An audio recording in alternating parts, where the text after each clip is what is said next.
Ара, пичове, народа ме пита откъде съм, да дам координати. Село Торос, който иска да ме намери и да тръгваме и да ги почваме.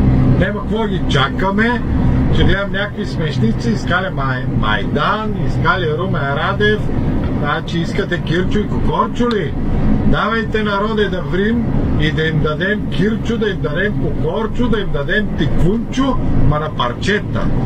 И да се оправя работата, защото Кирчо Кокорчо крадава тук 2 години, сега си плащат до балячовци наркомани по София да викат искаме Майдан. Искате Майдан, аз ще ви дам Асан.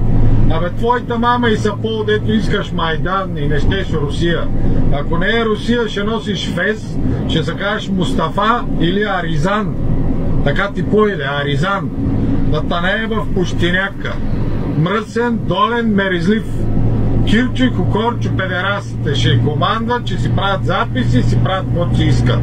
Абе, мърши, бе, вашата майка, ей, 1000 човека, 2000 човека и да врим да ги смачкаме и да врат путката си майчина. Един път да тръгнем и да им ебем майката. Тия пасто кантар са незасрамия в Германия. И да се оправят нещата. После, който доде умен, ще видиш как ще си мисли и ще викаме аз да спра да крада, да не трябва да крада, защото тия откачени бъгаре ще ме ебат. Така. Не да седиме и да чакаме, си пък Кирчо и Кокорчо си правят патенни тигни. И да викам, че се борим. С какво ще се бориш за тебе в гея? Се бориш, ти дам макароня да се бориш. Да еба вашата мама изсипана и турмаланеци, да еба. Мазниците ви да еба мръсни, бе. Народе, не спи, събуди се и да ги почваме. Викам понеделник, да ги не чакаме.